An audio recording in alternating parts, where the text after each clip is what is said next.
All right. Well, I guess everybody's excited about getting that last exam today. The good news is it's your last exam for this class. Once you get through this, all you have is a paper. Um, so I think we'll talk about the exam first. I'll let you ask me any questions you want about any of the theorists on the exam, so we can kind of process it. Um, let's see. So the exam is under today's class, class 12. And narrative therapy, which we're going to be going over today, is not on the exam. I usually chose shorter therapies or theories to go over when we had exams, because students used to take the exams in class. They weren't like take-home exams. So I wanted to make sure we had enough time for the theory and for students to take the exam. So narrative therapy, it's a little shorter, but we'll go over that after we talk about the exam. So it's almost exactly the same as your last exam. You have exam 3 Dropbox under week 12, class 12. And it has the same case of Sam. And the only thing different about it is the 3 theories that you're going to apply. So I'm going to skip to the questions themselves. And so the first one is, if you were Albert Ellis, not Aaron Beck with CBT, but Albert Ellis with REBT, Rational Emotive Behavior Therapy. And then I have in parentheses, including A, B, C, D, E, F as the technique in part 2 of the answer. So in detail to this case, how would you apply REBT to this case? So let me give you my overview, and then you can ask me any questions about this theory that you want.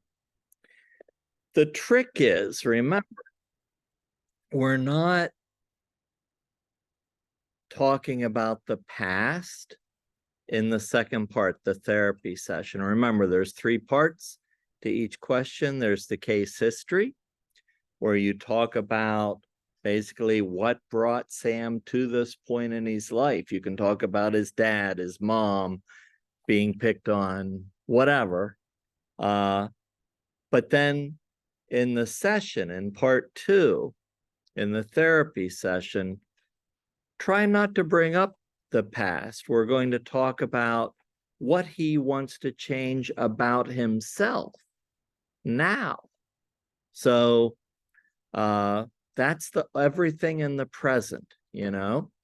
And then the third part is, what are you going to do the next few weeks in therapy? A treatment plan. So I would actually apply A, B, C, D, E, F twice. I would apply it to his past in section 1.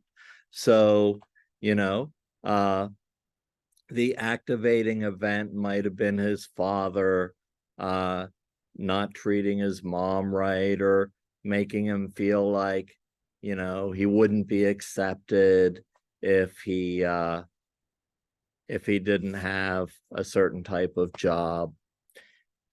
B might be, you know, his belief, his irrational belief. Dad and mom aren't going to love me unless I act a certain way, or have a certain relationship, or have a certain kind of job. And then he kind of integrated that belief about himself, that irrational belief. And then C is the consequence. Then he's not happy with his job. He's not happy with his no relationship, or he's not happy with himself. He's not accepting himself for who he truly is. So ABC in the past, that's the problem. That's what brought him to the present therapy session. But in the present therapy session, we're going to go through something that happened in the present. So maybe the activating event is he spent the last 4 Friday nights alone, and he's feeling isolated and wants a relationship. Or maybe he goes to work every day and doesn't look forward to it, working in an office, and he's not feeling fulfilled. So maybe that either one of those could be like an activating event. It could be anything. You can make something up.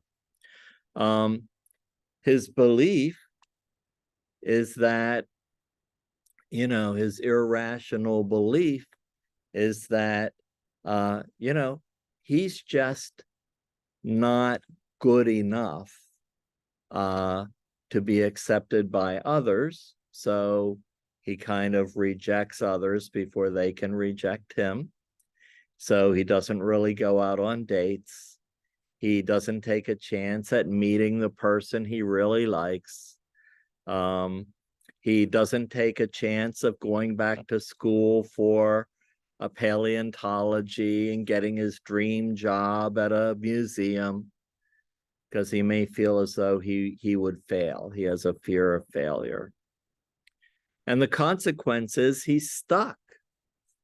And he's alone, and he's working a dead-end job he doesn't like, feeling unfulfilled and not liking who he is. So that's ABC in the present. And notice we didn't talk about his past at all. It's a current occurrence. So then we do DEF. We dispute the irrational beliefs. And, maybe he's catastrophizing. Maybe he's thinking in all or nothing terms. Maybe he's, look at all the vocabulary from the chapter. He realizes that, maybe he would be a good student. He did very well in school. Why wouldn't he do well going back to school as an anthropologist or a paleontologist? And maybe he could start volunteering at the museum just to get the ball rolling and look into some programs. Maybe somebody would like him for who he is. Maybe instead of going to a bar and thinking, I can't ask this person out, maybe he should go someplace where somebody would have the same interests as him. It says he likes music. It says he likes museums. He could go to a museum and hang out and enjoy himself.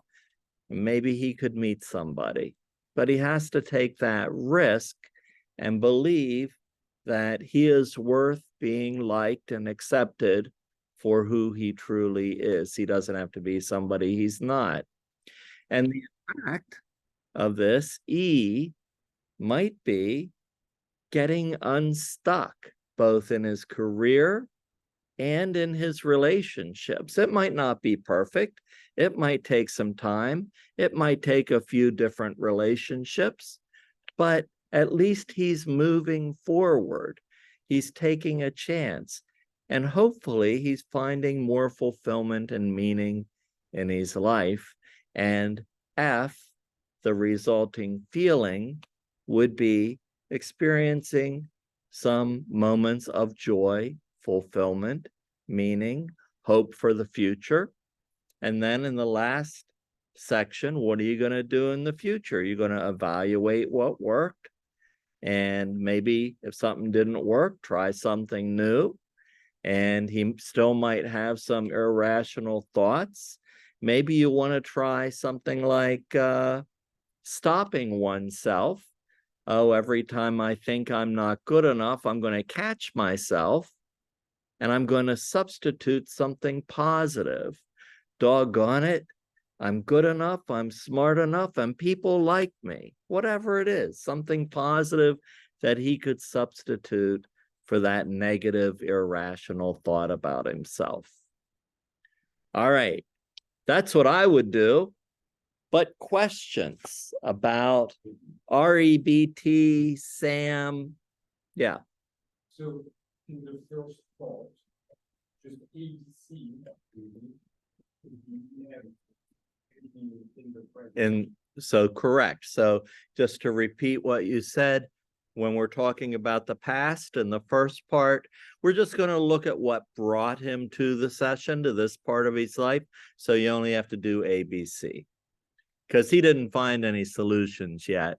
And then in the session, you're going to do A, B, C, D, E, F, all in the present. What else? Any questions online? All right, well, let's move on and look at question 2.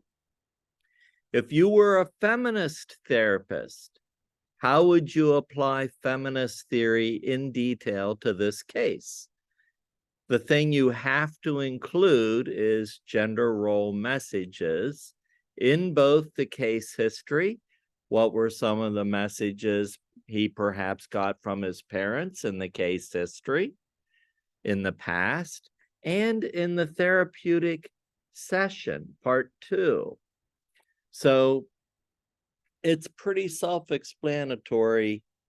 You'll do really well in section 1 because, you know, he was getting a lot of gender role messages from his parents. The hard part is talking about gender role messages in the present session. So remember, you're not going to bring up the past, but he carries with him some internalized gender role messages, and he doesn't like them. Like, in order to be a real man, I've got to do such and such. But maybe that's not who he really is. So if he was going to define his own gender role messages that were meaningful to himself, how would you help him to define those messages in the present that were accurate for him? How would he like to change those negative gender role messages to positive gender role messages, more equality-based gender role messages? And so, you know, I think he was getting messages, and remember, this would be in the past, messages from his father about what a relationship should be like, but very different messages from his mother about what a relationship would be like. In the present, if he's sticking with those biased messages, he may not be getting into any good, healthy relationships. But if he wanted to be more like equality-minded, you know, he may enter into some more positive and healthy relationships. And, you know, so that could be your primary technique, gender role messages. And then you're going to pick one other technique for the session. And it has to be a technique that you can do in the session. It can't be something you do in the future. That's for the treatment plan. But there's a list of techniques in the notes. And don't just say, we're going to do this technique. How will you do the technique? How did it play out in the session with Sam? What were the results? Process it. And then in the future treatment plan, you can talk about 2 more techniques that you're going to try in the future, Maybe he's going to go to a men's group or a different kind of group, assertiveness training, who knows, whatever kind of group you think he might need. And that's going to work on certain things. He's going to feel supported. He's going to experience universality. He's not alone in this struggle. And he might make some friends in that group. And, you know, you could pick an easy one like bibliotherapy, but you're going to have to tell me what books you're going to recommend he read and why and how they might help him. But there's lots of techniques listed. The main one you have to play out is gender role messaging. All right, questions about that?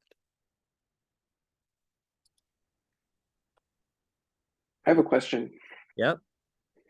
So with the gender role messages in the current session, would you just be kind of identifying just the messages that Sam is thinking about, or would you also, would it bring up anything in the past? I know we're not supposed to bring up the past, but it seems like those things are rooted in the past and it might come up.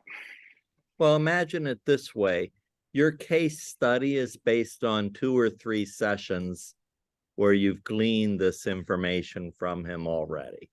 Mm-hmm. And now you're in the present and you understand his past messages, and you can say, what messages are not working for you in the present?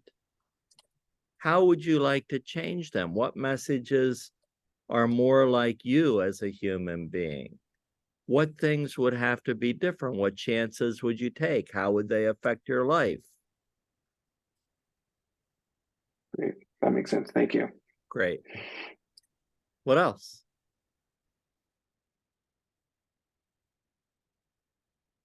All right, let's look at the last one. This is probably the hardest one. We teach an entire course on family systems, but this is just one chapter and one question. If you were a family systems theorist, how would you apply this approach in detail to this case? Include aspects from Bowen's 8 concepts in each of the sections to facilitate awareness and change in the place of techniques. Sam's family can be processed in part 1 in the past. Case history. You do not need Sam's family in the therapeutic session. Keep the session in the present and focus on Sam, as he wants to break the unhealthy multi-generational cycles. Processing Bowen's concepts will count as the techniques. Bonus, if you want to draw a genogram of Sam and parents with detailed legends and emotions, you'll get a couple extra points if you need them. All right, so let's process this a little bit. So once again, there's 8 concepts from Bowen. I would, and they both, it doesn't say this in your notes, but I like the order that they're in. So, you know, you could talk about the dysfunctional family system and the lack of independence and, you know, enmeshment and lack of diffusion and all that in his past. You can do anything you want as long as it makes sense, but you're kind of going to apply 2 or 3 of Bowen's concepts to his past, and that's what got him to this predicament.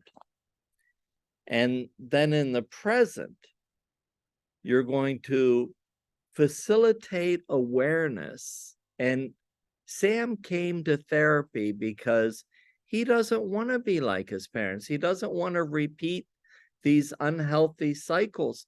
He wants a relationship, but he wants it to be a healthy relationship.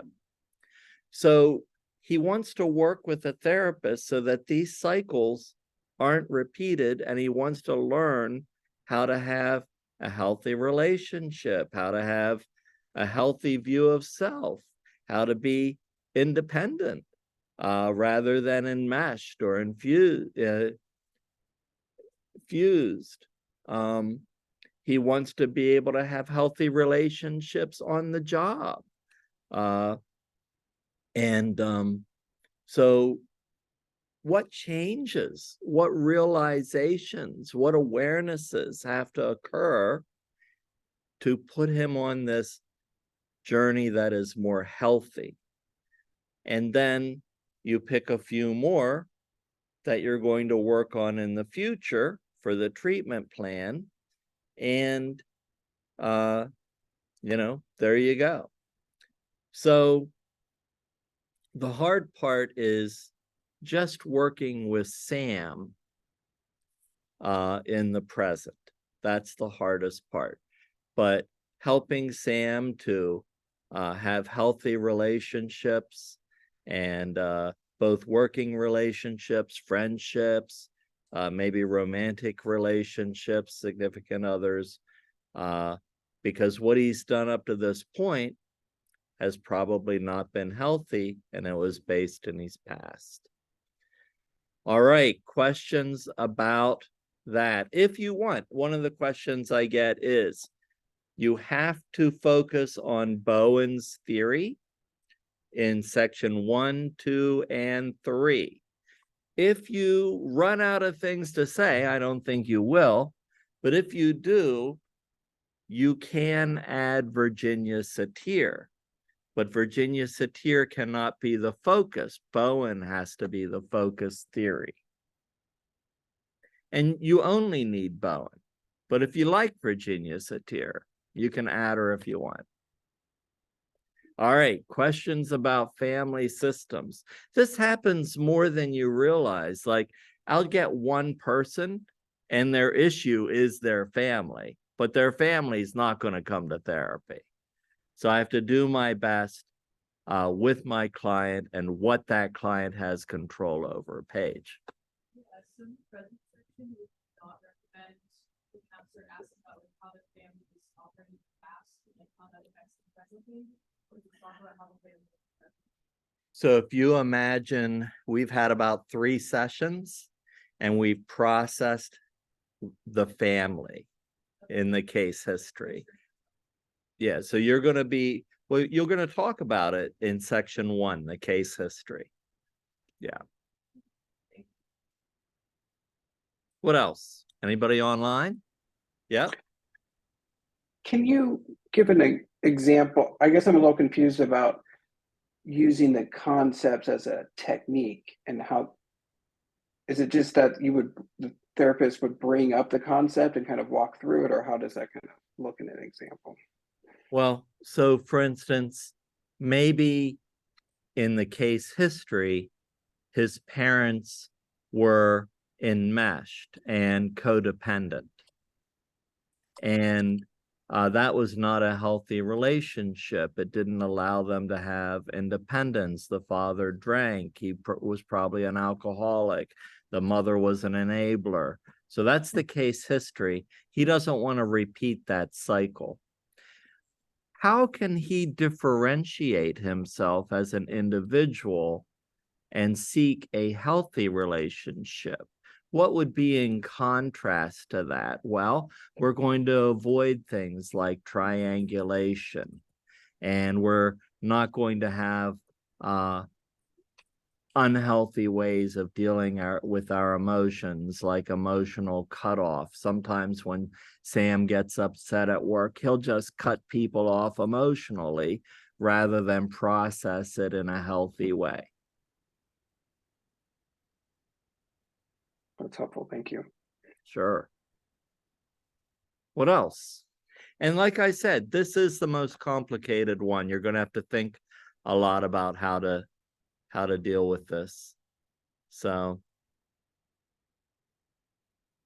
all right. Any questions at all? If you want the genogram bonus, I gave you handouts in the notes that have symbols for everything. And then at the end of the paper that I wrote in my master's degree, the very last page has a genogram on it that you can pretty much copy, only put in Sam's information and emotions. Yeah. Small genogram, because part of the family is just mom, dad, and Sam, right? Pretty much. You can make up grandparents. Like I said, they were both from different countries. So maybe that would be a nice thing to add, like you know, the grandparents might have been from maybe another culture, and then the dad immigrated here. I forget what country I said he was from, but you know, that would give you a little of the culture.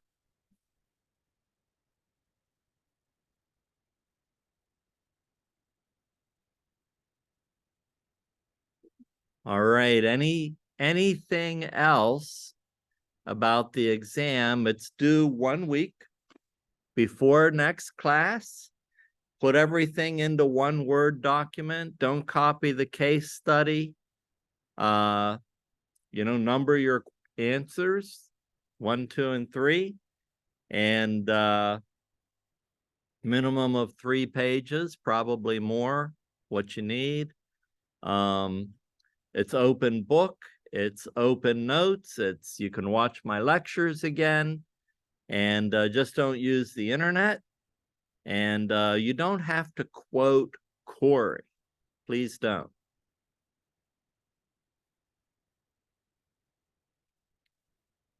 All right.